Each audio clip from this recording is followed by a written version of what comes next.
જય માતાજી મિત્રો, આજે આપણે અમાસને દિવસે દીવો કરવાનું મહત્ત્વ સમજીએ. ચાલો વાર્તામાં શરૂ કરીએ. એક દીવો અમાસની રાત્રે. નમસ્કાર મિત્રો, જય શ્રી કૃષ્ણ. અમારી ચેનલમાં આપનું હાર્દિક સ્વાગત છે. જો તમને ધાર્મિક અને પ્રેરણાદાયક વાર્તાઓ ગમતી હોય તો વિડીયોને લાઈક કરો, ચેનલને સબસ્ક્રાઈબ કરો અને બેલ આઇકન દબાવવાનું ભૂલશો નહીં. ચાલો વાર્તા શરૂ કરીએ. ઘણા વર્ષો પહેલાં એક નાનકડા ગામમાં ગંગાબા નામના વૃદ્ધ વિધવા રહેતા હતા. તેમનું જીવન ખૂબ જ સાદું હતું. નાનું કાચું ઘર, બે સમયનું ભોજન પણ ઘણીવાર મુશ્કેલીથી મળતું. છતાં તેમના ચહેરા પર હંમેશા શાંતિ અને ભગવાન પ્રત્યેનો અડગ વિશ્વાસ દેખાતો. અમાસનો દિવસ નજીક આવ્યો હતો. ગામના લોકો પોતાના ઘરની સફાઈ કરતા, પૂજાની તૈયારી કરતા અને સાંજે દીવા પ્રગટાવવાની વાતો કરતા. ગંગાબા પાસે માત્ર થોડું તેલ અને એક જ માટીનો દીવો હતો. પાડોશન બોલી, "બા, આ એક દીવાથી શું થશે? તમારું ઘર તો અંધારામાં જ રહેશે." ગંગાબા હસીને બોલ્યા, "દીવો નાનો હોય કે મોટો, જો શ્રદ્ધાથી પ્રગટે તો ભગવાન સુધી તેનો પ્રકાશ જરૂર પહોંચે છે." સાંજ પડી, આખું ગામ અંધકારમાં ડૂબી ગયું. ગંગાબાએ ઘરની બહાર તુલસી પાસે દીવો પ્રગટાવ્યો, હાથ જોડીને પ્રાર્થના કરી, "હે પ્રભુ, મારા ઘરે સુખ ઓછું હોય તો ચાલશે, પરંતુ મારા મનનો પ્રકાશ ક્યારેય ઓછો ન કરશો. જે કોઈ દુઃખી હોય તેના જીવનમાં આશાનો દીવો પ્રગટાવો." એ જ સમયે વરસાદ શરૂ થયો. જોરદાર પવન ફૂંકાવા લાગ્યો. ગામના ઘણા દીવા બુઝાઈ ગયા, પરંતુ ગંગાબા પોતાના નાનકડા દીવાને બંને હાથથી ઢાંકી તેની જ્યોત બચાવી રહી.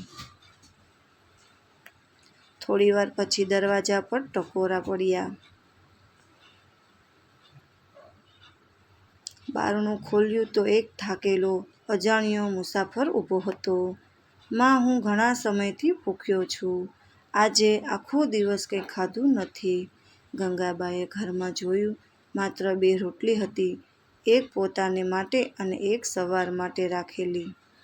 તેમણે એક ક્ષણ પણ વિચાર્યા વગર બંને રોટલી મુસાફરીને પીરસી દીધી. પાણી આપ્યું અને કહ્યું, "બેટા, ભગવાને આપ્યું છે, પ્રેમથી ખાઈ લે." મુસાફરની આંખોમાં આંસુ આવી ગયા. "માં, તમે શું ખાશો?" ગંગાબા હસીને બોલ્યા, "જે બીજાનું પેટ ભરે છે તેનું પેટ ભગવાન ભરી દે છે." રાત વધુ ગાઢ બની. મુસાફર જતો રહ્યો. ગંગાબાએ ફરી દીવા સામે હાથ જોડ્યા અને ભગવાનનું સ્મરણ કરતા સૂઈ ગયા. બીજે દિવસે સવારે જ્યારે તેઓ ઉઠ્યા ત્યારે ઘરની બહાર લોકો ભેગા હતા. ગામના સરપંચે કહ્યું, "બા, ગઈ રાત્રે એક ધનિક વેપારી અહીં રોકાયો હતો. તેણે આખા ગામમાં પૂછ્યું કે સૌથી દયાળુ માણસ કોણ છે. સૌએ તમારું નામ લીધું." ગંગાબા આશ્ચર્યમાં પડી ગયા. સરપંચ આગળ બોલ્યા, "તે વેપારીએ તમારા માટે અનાજ, કપડાં અને તમારા ઘરની મરામત માટે મદદ મોકલી છે." ગંગાબાની આંખોમાંથી આનંદના આંસુ વહેવા લાગ્યા. તેઓ ધીમેથી બોલ્યા, "આ બધું મારી મહેનતનું નહીં, પરંતુ ભગવાન પરના વિશ્વાસનું ફળ છે." સમય પસાર થતો ગયો. ગંગાબાના ઘરમાં હવે ક્યારેય ભૂખ ન રહી, પરંતુ તેમણે ક્યારેય દાન કરવાનું બંધ ન કર્યું. દરેક અમાસે તેઓ એક દીવો પ્રગટાવતા અને ગામના ગરીબોને ભોજન કરાવતા. ધીમે ધીમે આખું ગામ તેમની સાથે જોડાતું ગયું. એક દીવાની શરૂ થયેલી પરંપરા સેંકડો દીવાઓ સુધી પહોંચી ગઈ.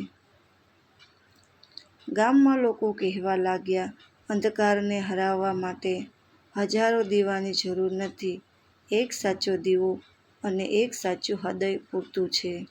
ઘણા વર્ષો પછી જ્યારે ગંગાબા આ દુનિયામાં ન રહ્યા, ત્યારે પણ ગામના લોકો દરેક અમાસે તેમના ઘરની બહાર પ્રથમ દીવો પ્રગટાવતા. લોકો પોતાના બાળકોને કહેતા, આ દીવો માત્ર માટીનો નથી, આ દયા, શ્રદ્ધા અને વિશ્વાસનો દીવો છે.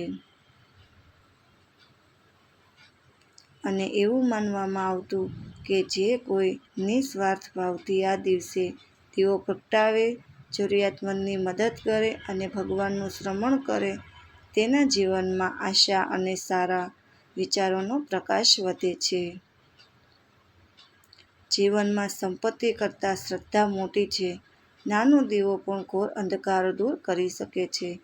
તેવી જ રીતે નાનું સદકર્મ પણ કોઈના જીવનમાં મોટો ફેરફાર લાવી શકે છે. દયા, સેવા અને ભાવ પરનો વિશ્વાસ મનુષ્ય સાચું ધન છે. કોમેન્ટમાં જય શ્રી કૃષ્ણ લખવાનું ભૂલતા નહીં. ફરી મળીશું નવી વાર્તામાં.